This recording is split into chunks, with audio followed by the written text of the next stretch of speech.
be discussing job descriptions and job specifications.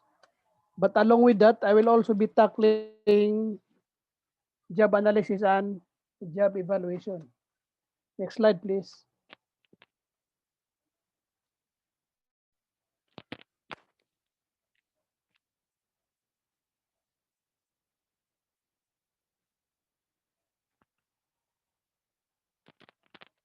So what is job descriptions?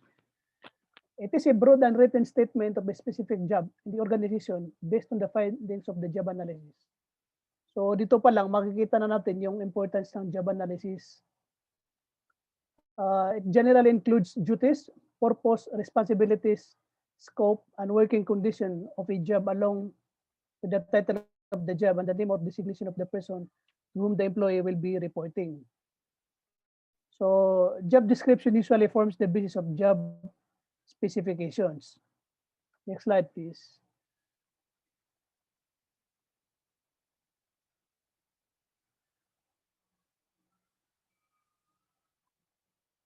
So job descriptions and job specifications are technically separate, but some organizations include job specification as part of the job description.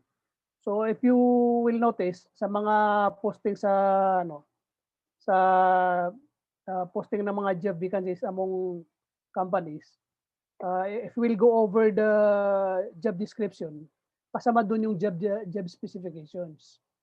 So yun yung sinasabi dito. So okay, the format. So this is what you will usually see in job postings. The title. So if it is a marketing manager, ilagay doon marketing manager. Yung identification, kung saang place, then the essential duties and responsibilities involved in that position, and the job specifications again. Next slide, please. So let's take up job specifications. So it says job specifications is a statement in which we explain the qualities required by people applying for the job.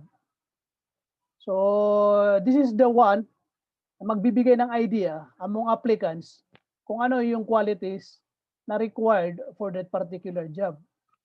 So job specifications is a statement of minimum qualification that person must possess to perform a given job successfully. It is also a statement of employee characteristics and qualifications required for satisfactory performance of defined duties and tasks comprising of a specific job or function. So job analysis again, job specification is derived from job analysis.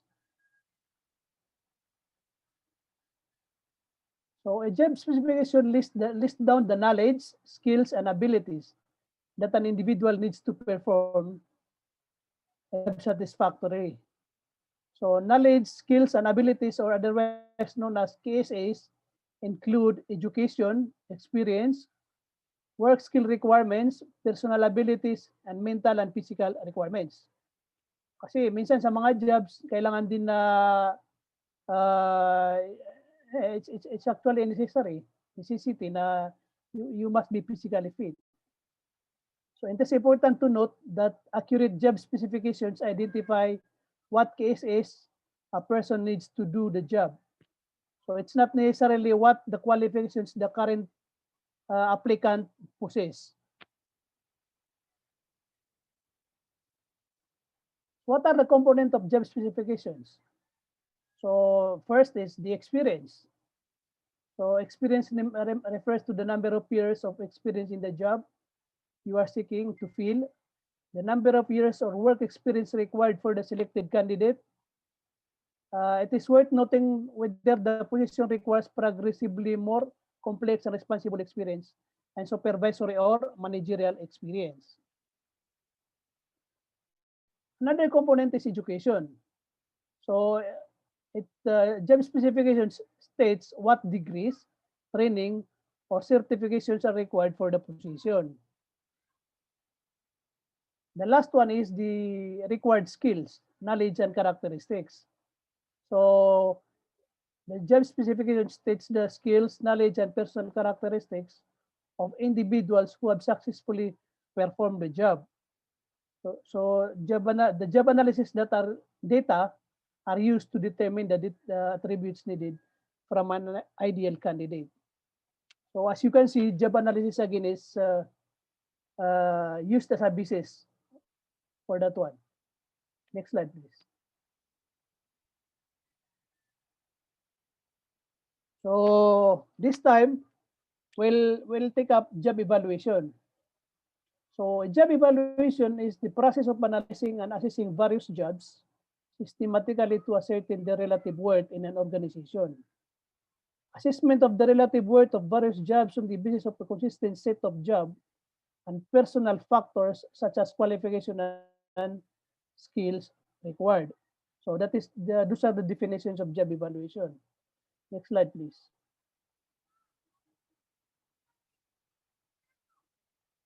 So why is there a need to evaluate the job? So ito yung objectives in job evaluation. So it is to determine which jobs should get more pay than others. Several methods such as ranking, job grading, factor comparison are employed in job evaluation. Research indicates, however, that each method is nearly as accurate and reliable as the other in ranking and pricing different jobs. Job evaluation forms the basis for wage and salary negotiations. So this has something to do with the economic factor. So tama nga naman kung ano yung alam mo, yun, dapat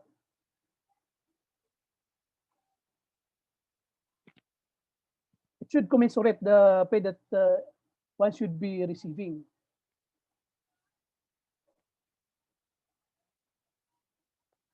So job evaluation involves determination of relative worth of each job for the purpose of establishing wage and salary differentials. So emphasis on relative worth. Relative worth is determined mainly on the basis of job description and specifications. Next slide. Job evaluation helps to determine wages and salary grades for all jobs. Employees need to be compensated depending on the grade of job they perform. Yeah, kain tayo. Sige po, magre-report po ako. Must be based on the relative worth of each job. So ignoring these basic principles result in equitable competition and attendant elevates on employees' morale. A perception of inequality is a way of demotivating an employee. So that's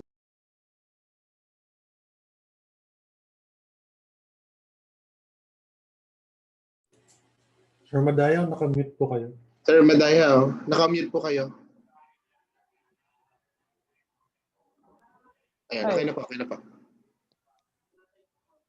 So again, sabi dito, ignoring this basic principle results in inequitable compensation and attendant ill effects on employees' morale. A perception of inequality is a sure way to demotivate an employee or demoralize. So kasi parang makikita niya ron is yung unfairness, ano? I'm doing a lot, I know a lot, but then my colleague is receiving more. So nakaka-demoralize nga naman yun. Next slide, please.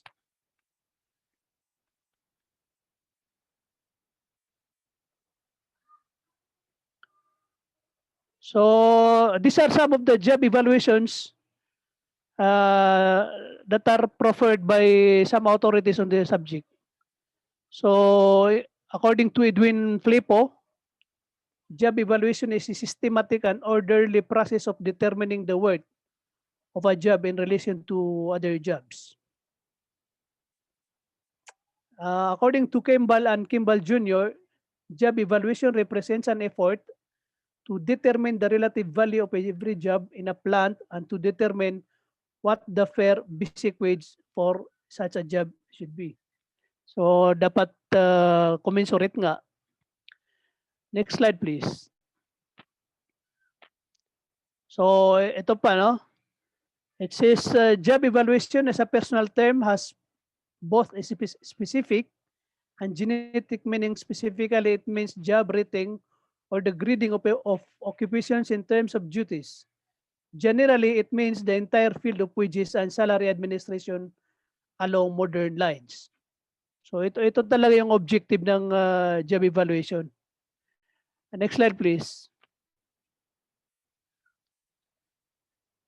Job evaluation is a practice which seeks to provide a degree of objectivity in measuring the comparative value of jobs within an organization and among similar organizations. So sabi naman ng ILO, job evaluation may be defined as an attempt to determine and compare the demands which the normal performance of particular job makes on normal workers without taking account of the individual abilities or performance of the workers concerned. Next slide, please.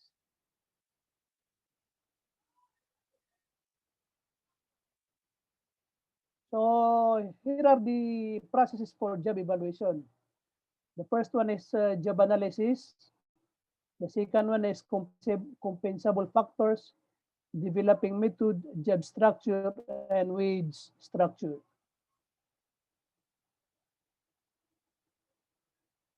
So job analysis is the first step. I mean, the first step is just study of the job in the organization. So it's through job analysis, information of job content is obtained, together with appreciation of worker requirements for successful performance of the job. This information is recorded in the precise, consistent language of a job description. Next. So job analysis helps to recognize and verify the requirements of a job and delineate the duties and obligations of the job. In a job, evaluations done on information collected about the job, the significance should always be given on the job and never on the worker or the individual. So the focus is the job. The basic notion of job analysis is that the evaluations and judgments are done depending on the job and not on the person. So it is done through cross-examinations and surveys according to the necessities of the occupation, and the analysis provides a specific explanation and requirements of the job. Next slide, please.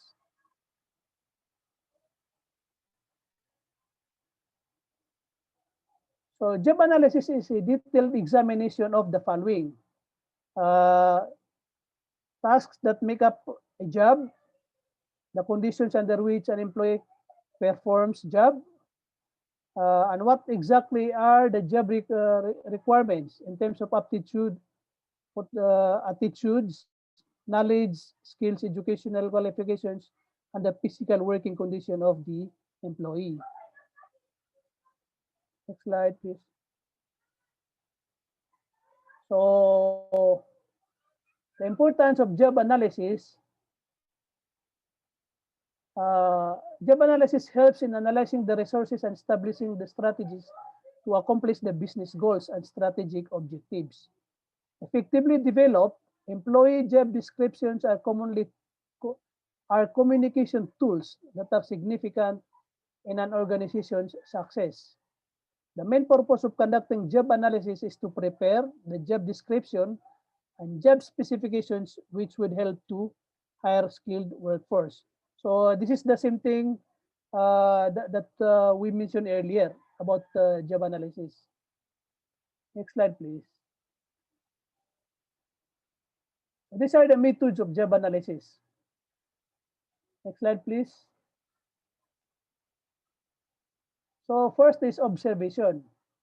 So in the job analysis method of observation, the performance of the worker is monitored by a manager, supervisor, or job analyst, or industrial engineer.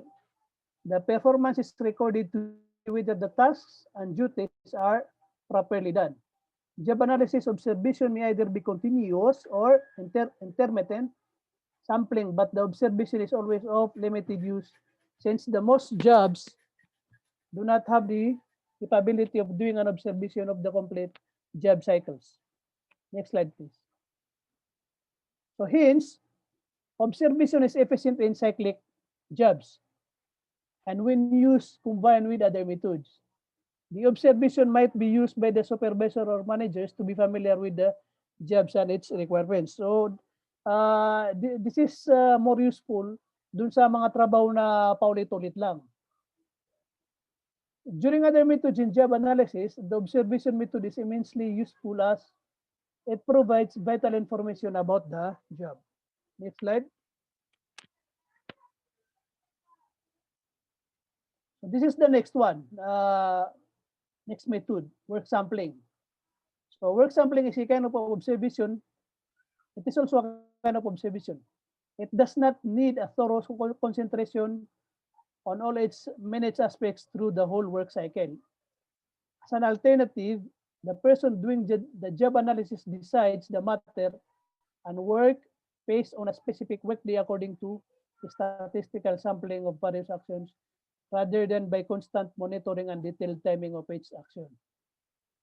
Which is work sampling is most effective for regular monotonous job and cyclic repetitive jobs. Next slide.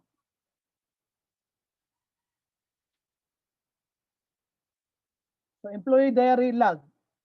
In this method, the employee himself records his performance in a diary along with the frequency of the duty and the time needed to perform.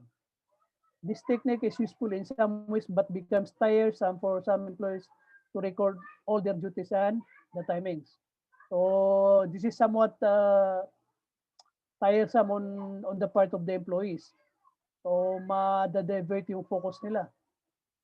Even some employees believe that employee diary method diverts them from their work and creates unnecessary distractions. Next slide, please. So another method is interviewing. So in the interview technique of collecting data, the manager or the overseer monitors every job place and the worker performing it.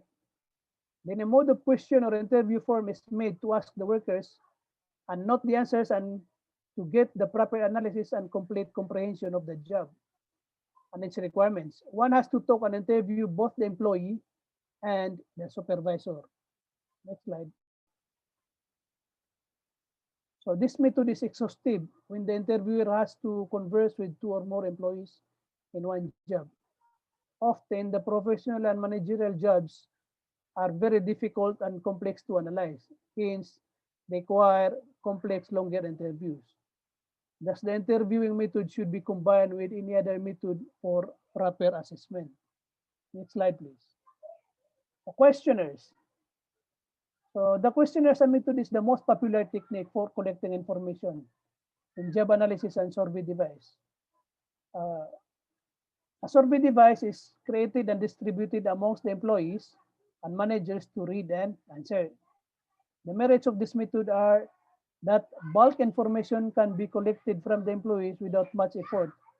That also in a short span of time. Next slide, please. But the problems of job analysis is that it assumes the employee to answer the questions truthfully without any bias, but that in reality it is quite impossible, as opinions on their work and other things will always be influenced by their personal beliefs. Due to this problem, the job analysis questionnaire is mostly combined with interviews and observations. Next slide. So the last one is the critical incident method. So this method consists of observations and documentation of other instances and whether the behaviors were effective or futile to produce the desired results. So the critical incident method of behavior includes the reason of the incident and the circumstance the work was done by the employee and how it was futile or useful. The assumed outcome of the behavior and also an analysis of the influence of the behavior of an employee has on the outcome. Next slide, please.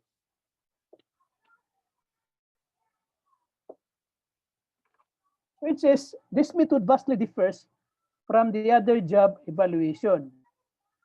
Methods of conducting job analysis, as only here, the employee behavior is not recorded when it is performed, but later when the behavior has been evaluated to be futile or useful depending on the results.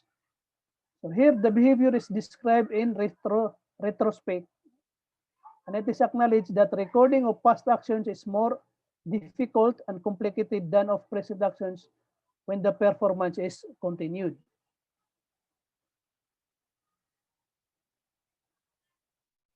So next to job analysis is compensable factors. The next step in deciding what the organization is paying for, that is, what factor or factors place one job at a higher level in the job hierarchy than another. These compensable factors are the yardstick used to determine the relative position of jobs. In a sense, choosing compensable factors is the heart of job evaluation. Not only to Not only do these factors place jobs in the organization jobs hierarchy, but they also serve to inform job incumbents which contributions are rewarded. Next slide. What are compensable factors? So, yung experience level, yung educational qualifications. Next slide, please. Working condition, which refers to the working condition of the job in which the employee would be working. Then the next one is the confidential data and the consequence of mistakes and errors. Next slide, please. And then complexity of duties, which refers to the difficulty level of the duties and tasks, whether too much decision making is in job or not, and judgmental skills are required or not. So number 7, responsibility, or the extent of the responsibility the employee entitled to. Number 8 is the mental and physical demands, or the degree of concentration and the environment accordingly, and level and frequency of physical effort. Next slide, please. The next one is the developing the method. This is the third step in job evaluation. To select a method of appraising the organization's job according to the factors chosen. The method should permit consistent placement of the organization jobs containing more of the factors higher in the job hierarchy than those jobs lower in the hierarchy. Next slide. So job structure. The fourth step is in comparing the fourth step in job evaluation is comparing jobs to develop a job structure. This involves choosing and assigning decision makers, job category level, and setting up the job hierarchy. The fifth one is wage structure. This is the final step in job evaluation. This is the pricing the job structure to arrive at a wage structure. It is also known as salary structure, a system that determines how much an employee is to be paid as a salary or wage, based on one or more compensable factors such as the employee's experience level, rank or level within the organizations, the length of time that the employee has stayed in organization, complexity of duties, and the difficulty of the specific work performed. Next slide. So I reached the end of my report. Thank you very much. Okay, stay lang muna po yung presentation mo, sir. Okay, so actually the main objective of job design is to integrate the needs of the individual in the requirements of the organization. So needs of employees include job satisfaction in terms of interest, challenge, and achievement. So organizational requirements refer to high productivity, technical efficiency, and quality of work. So today, educated and creative employees demand will design jobs. No? Therefore, increasing attempts are being made to redesign jobs so as to improve the quality of working life. A systematic body of knowledge on the designing of jobs has been developed after the Industrial Revolution and the large-scale enterprises. So, of course, the main approaches to job design, we have classical approach, We have behavioral approach. And of course, the job characteristic model, however, suffer from some limitations. No, it is probabilistic and it has an intuitive appeal, but there is little empirical evidences to support it. Okay, the limitation of a performance appraisal, of course, we have the errors in rating, halo effect, stereotyping and central tendency, constant error, personal bias, spillover effect, lack of reliability, incompetence, negative approach, multiple objectives, resistance, and lack of knowledge. Okay, so